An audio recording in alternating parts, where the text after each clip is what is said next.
তাহলে ক্যামেরাটা ধর আমার ধরবি যাতে এইটা দেখা যায়। দেখো গাইস, চিল্লাবি না, চিল্লাবি না। দেখো গাইস, আমি আজকে চটপটি করেছি, মানে এগুলো রাজস্থান জয়পুরে পাওয়া যায়।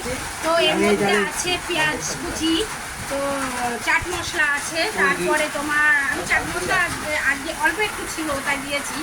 তো এইখানে ছুলা আছে, সিদ্ধ ছুলা, কাঁচা পেঁয়াজ আছে, আলু আছে সিদ্ধ। তো আমি সব কিছু দিয়ে কাঁচা লঙ্কা লেবু সব কিছু দিয়ে আমি এটা হচ্ছে বানিয়েছি। তো আমি এটা যখন বানাচ্ছিলাম তখন হচ্ছে আমার ভিডিওটা খুব একটা ভালো হয়নি, কারণ আমার ছেলে একটু কথা শুনে না, ক্যামেরা না ধরলে আমি পারি না।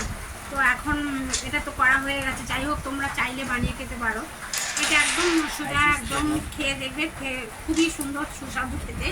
যাদের একটু জ্বর হয়েছে, একটু মানে শরীরে কোনো কিছু খেতে ভালো লাগছে না, তাই চট করে এটা ছোলা থাকলেই বানিয়ে নিতে পারবে। কিন্তু এইটার জন্য চটপটি করার জন্য এক ধরনের ডাল থাকে, সেই ডালটা নেই, যার জন্য আমি আজকে ছোলা দিয়ে বানিয়েছি। এটার জন্য একটা ছোটো ছোটো একটা ডাল পাওয়া যায়, সেই ডালটা দিয়ে চটপটি বানানো হয়।